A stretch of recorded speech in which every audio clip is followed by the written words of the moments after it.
What's up, guys? Grand Arena came out, and it's actually been really cool. It's one of my favorite game modes. Probably is my favorite game mode. So, I wanted to do a deck for every champion. I wanted to do something that might be a little bit different on a couple of them.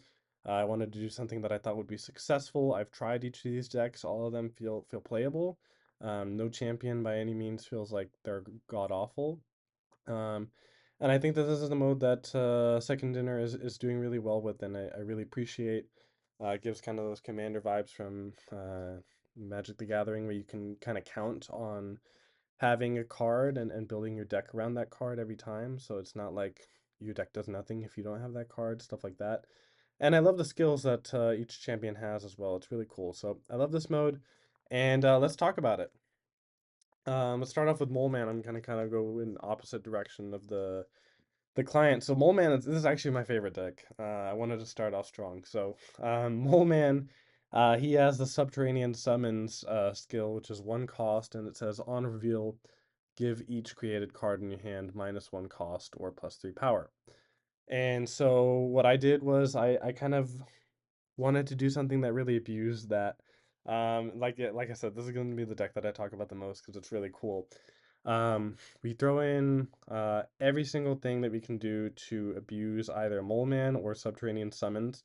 So we have Joaquin Torres so that we can double that, and that's really what our deck is all about, is doubling the skill Subterranean Summons so we can get really powerful rocks and demons and the like in the hand. So what we do is we have Victoria Hand, we have Patriot, Moonstone, so that we can buff up the rocks that we get. We can buff up the demons that we get off of the hood.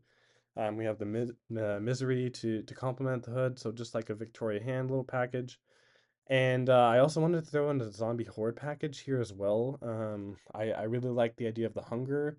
If I already want to run Joaquin Torres, I like that Zombie Scarlet Witch works pretty well with my misery and the hunger and stuff like that as well. And I like that on turn 7 I can go both the rocks plus zombie giant man, and that's a really big power spike. I also like that zombie Mr. Fantastic has some extra targets for his activate, right? Um, there's a lot of really stuff that you can do here, and you can really greed this mole man and make sure that the rocks that you get and the demon and everything like that are really powerful. Frigga's there obviously to copy our important things. So we can copy a Weekend Taurus, we can copy a Victoria Hand, or we can just tempo out a rock and Frigga and get an extra rock. And yeah, these rocks are no joke. So this is actually my favorite deck. It's something that I don't really see many people playing. So I feel like this is exactly what this video is for. This is just like a cool deck that you won't see people trying because no one in the last champions or this champions is really trying Mole Man, and he's actually my favorite one. So really recommend trying this. It's really cool. If you get the Joaquin Torres, it's awesome. Joaquin Torres into Subterranean Summons, it's just like the funnest thing. Don't forget to Mole Man before you Subterranean Summons, obviously. But yeah, really cool. If you don't like any cards in this package, especially like the Zombie Horde package, if you don't like Misery, Mirage is right there. She's really good. You can try Kate Bishop. You can just try like any Victoria Hand kind of thing. And that should be pretty good for you. Mr. Fantastic, probably one of the best ones in this. He was like kind of decent in the last champions, but now like ongoing is just really good. It's kind of hard to explain. So it's literally just like turn 1, you're gonna Council of Reeds, and then you're just gonna go off. What's really good about this deck is you can play Cosmo, and you can even Mystique the Cosmo as well. And like you're not kind of like hurting yourself by running the Cosmo since he is just another ongoing that you can run. So yeah, really powerful deck. You just literally put out so many stats on the board. Um, it's just really powerful. Oh, sorry, Council reads on reveal, give an ongoing card in your hand, -1 cost and +1 power. After you play it, repeat this. Sorry, I should have said that. Um, but yeah, it's just really good. Like you literally just play out a million stats and your opponent can't really do anything. Onslaught might be a little bit of overkill in this, so if you wanna just sub in whatever other ongoing that you want, you could even run Astral Projection to get an extra Spectrum proc as well. That's another option. So yeah, you have some really good stuff in here. Another route that you could take this is you could do that kind of There was a shell before that ran like Moon Girl, Victoria Hand, Bastion, Quinjet. So you could try that as well here. And obviously Council of Reeds will help you a lot with that too, just so that you can kind of vomit that out. And you have that energy ramp in this mode as well, so that makes that easier. So I think that that's another route that you could go, obviously. But yeah, this is just a straightforward, like, you are not gonna do poorly. This is probably one of the best decks you can play right now. If you really just want to grind and just get your points, you know what I mean? So I would really recommend playing this. Herbie, another really good card. And it's kind of funny. So Herbie's skill, helpful assistance. It says on reveal, execute all four of Herbie's abilities here, right? So that's really good, especially you want to be using that to, as well as proccing his own doubling of his power, and so you can get a 12 power Herbie, right? So doubling the double is really, really good. And it's really funny. So the skill initially in the first Grand Arena was 2 cost, got nerfed to 3, was still really good, so they nerfed it to 4. Um, and so you would kind of abuse that with Agatha. That was a thing you could do is you could play Herbie on 2 or Herbie on 1, I guess, and helpful assistance for 3 cost. Get the 2 power, get the 2 energy the next turn, play your Agatha or whatever. But now you can still abuse this with Invisible Woman Yocasta. Yeah, so Yocasta is really, really good with the Herbie, with the double. So you can double the double the double, and you can Prodigy to double again, and you can just do all the gross Invisible Woman stuff that you've already done before. Um, yeah, it's a little weird. You want to do Marvel Boy in your one drops, but you kind of are disincentivized to do one drops since you get the extra ramp. So I could definitely see like a world where you're just doing a little bit of a heavier curve, where you're doing like thing first steps and stuff like that. Um, but this is just another powerhouse where Herbie is once again really, really good. You're just gonna stack the Herbie lane. Obviously him summoning a rock is kind of annoying for you, Costa, but you can figure things out. You know what I mean? You'll be all right. I think you'll be okay. Um, so yeah, really, really, really powerful. You're just gonna get a whole bunch of points. So yeah, make sure that you get your Prodigy procs. Make sure that you're gonna get so much stuff off of that your Costa proc. So yeah, really good deck. If you're worried about this deck, obviously you can run Lady Deathstrike in your own decks and tech for that. So yeah. Carnage. So yeah, I could yeah, maximum Carnage, 1 cost on reveal, banish this to move your champion here, repeat its on reveal ability. And so obviously you can just do the easy peasy like copy paste destroy deck. You can't run Killmonger because that's banned, so you just toss in whatever, your Nico or your Agony or whatever that you cut from the original list. Moira X is really, really good with this, because you're gonna get an extra copy of your champion and your champion skill. So yeah, you really don't want to be killing your Carnage if you can help it, assuming that you have your Moira. Um, so I didn't want to do that. I wanted to kind of spotlight a different deck, which is Morgan Le Fay. And so the problem with Morgan Le Fay sometimes is that Carnage is the only and Carnage and Killmonger are the only real good destroys, and so sometimes you don't draw one or whatever, and that's just really awkward, right? But what if I told you you had 2 destroys immediately and they were very cheap and they were actually good destroys? Well, you could actually play Morgan Le Fay to some success. So yeah, we're doing the Werewolf by Night thing. So this is something that has been kind of experimented with before. But I think it's a lot better in Grand Arena because of you always have that Carnage in hand and you have the extra proc as well of the Maximum Carnage. Werewolf by Night obviously loves Carnage and he loves the Maximum Carnage as well. He'll just move into the lane after you've destroyed it, so you actually have space for your Werewolf by Night. Um, you could run Dormammu. Really cool, right? So, and your Moira X is really good with your cheap stuff. You can copy your death still, so you're not like missing out on that. So I think that this deck has a lot of kind of promise, and I haven't played it a ton. I played it a couple games. It's really fun. So yeah, I'd really love for people to try this. It's a lot cooler than just regular destroy, and it's something different since last Grand Arena that can kind of make Carnage cooler, I guess, than he was last time, because last time he was just kind of a regular destroy bot where you're not really changing the list.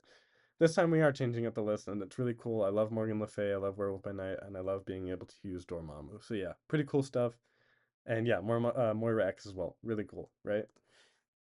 Okay, let's get into the new champions.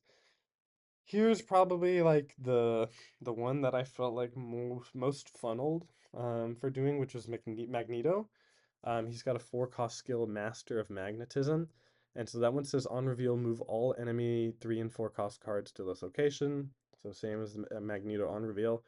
And if either side is here, is full double your champion's power. So he becomes a 624. Um, and so yeah, it's kind of awkward because you're moving stuff with Master of Magnetism, but then turn 5 or 6 when you play the Magneto, you're also moving it to presumably a different look. It's just like you're kind of, why does the skill do the same thing as the actual champion? Anyways, what this means is that you can get an early Magneto. So early Magneto is actually really good for clogging purposes, which is kind of why you could never have Magneto's text, no matter how small the power is. It would kind of like be stupid if he was on a cheaper card. Um, well, we can play it on a cheaper card for 4 cost and we can clog people. So yeah, really good. Magic apparently is not banned in this game mode. I didn't know that until someone played it against me earlier today. I didn't realize that. So that was kind of neat. Um, I'd say you're just going to be running a regular clog package. Debris is banned, so we're not running debris. But literally you don't need much clog. All you need is Green Goblin, Titania, maybe Dr. Octopus. Honestly, I could see you cutting him. Annihilus Sentry is in there just because it feels pretty free to run. And yeah, like Magneto is just a guaranteed, like he's gonna be a 624 because almost all the time that Master Magnetism is gonna double your champion's power. So you don't need to run Gore, you don't need to run Galactus First Steps, you don't need to run Cannonball or whatever. You can literally just run Magneto and he's your lane winner. And then you just have to worry about one more lane. It seems pretty free, seems pretty good. Um, I played a couple games, it worked. I would imagine that if this kind of picked up, people would kind of realize what was going on and definitely not be playing their 3 and 4 cost cards. But for now it works. So yeah, I would. This is like the only thing you can really do with Magneto. So yeah. And then yeah, sorry. Scream's banned. So yeah, there's literally nothing else you can really do that's very interesting and kind of makes a game plan. So yeah, Clog. Hulk. This one's really good. This is really good. A lot of people are running this right now. Cause it's kind of easy to make and it's a lot of stats and it works, right? So you have Hulk Smash, 3 cost skill. On reveal, set the cost of your Hulks to 4 in deck or in hand. So Hulk, so that means you champion Hulk, which is always in your hand.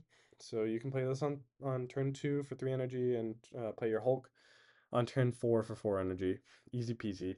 You're also going to discount Emperor Hulkling, She-Hulk, and Red Hulk. Scar is not a Hulk, but he loves your discounted Hulks because you can just play them out earlier and discount your Hulk, your Scar. Yeah, Hulk. Um, so yeah, this deck puts out a lot of power. One of the cool things that like the pre-constructed deck actually like showed off that I wouldn't have remembered or thought of is Nomura. So yeah, I'm sure people are looking at Nomura in that pre-con being like, what the heck is Nomura doing here? Well, the idea is you play you do 2 costs on turn 1, you play your skill on turn 3, you play your big Hulk on turn 4, on turn 4, no, turn 3. Sorry, the energy ramp is so confusing. On turn 3, you play your Hulk. And turn 4, you can play Nomura and just buff them both because you played your skill on one turn. So you always have one character in both of those lanes to get that full Nomura proc. So that actually kind of works. I thought that was pretty interesting.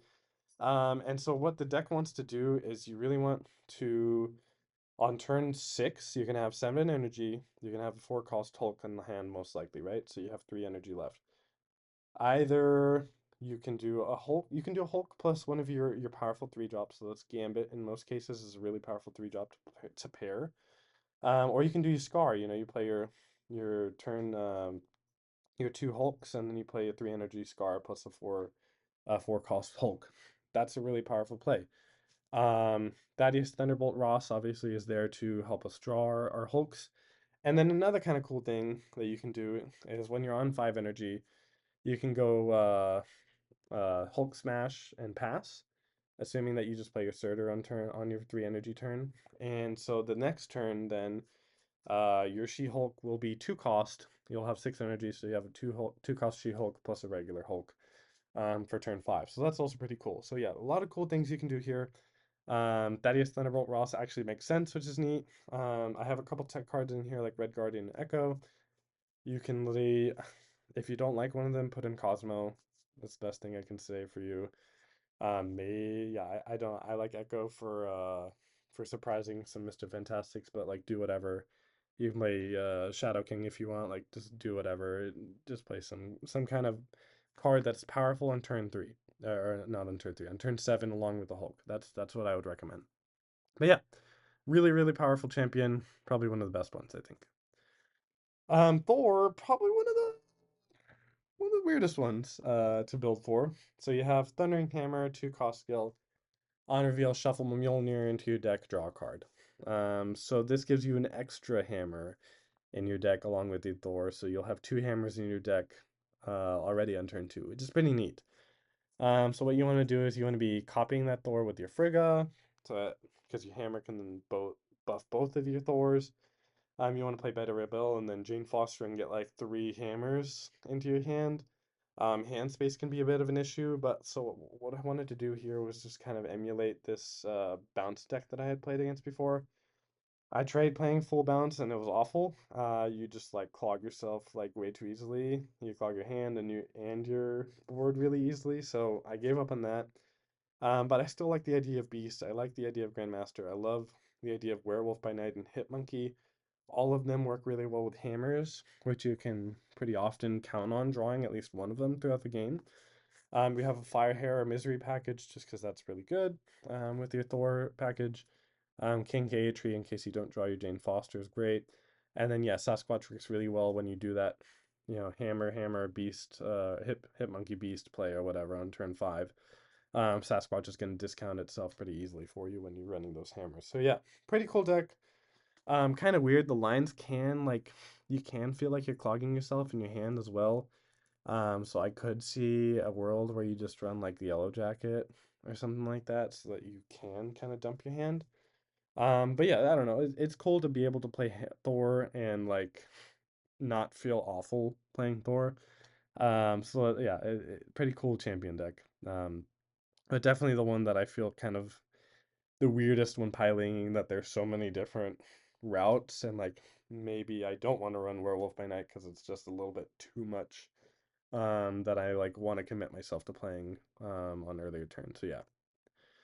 Last one, Ghost Spider. I could do the easy route where I'm literally just running the Human Torch and stuff like that, but I figured that was kind of boring. And it doesn't really play as well with the skill. So Arachnid Acrobatics, 4 cost skill.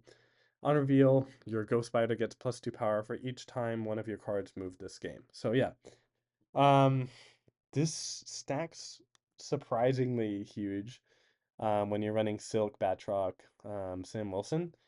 So I'm just doing the Silky Smooth, like Craven, Silk, kind of combo package. And like you will be surprised your Ghost Spider will be like 20 power when you play Arachnid Acrobatics. That's a tongue twister. So yeah, your Ghost Spiders can be huge when you play that skill on turn 4, on turn 7. No, no, oh my God, turn 6. When you play that skill on turn 6, your Ghost Spiders can be huge. So the only problem that you really have is winning the other lane. Um, so yeah, don't clog yourself like I have done a million times with Silk. Definitely one of the harder decks to kind of remember how to play and make sure that you know what you're doing. But yeah, cool thing you can do here is you run Echo and Cosmo, and you can play them one turn and then go Spider them another lane the next turn. So that's another cool little thing you can do. Obviously, you can just cut the Spider-Man 2099, Miles Morales, Jeff stuff if you really want to just try hard and run like Human Torch and stuff like that.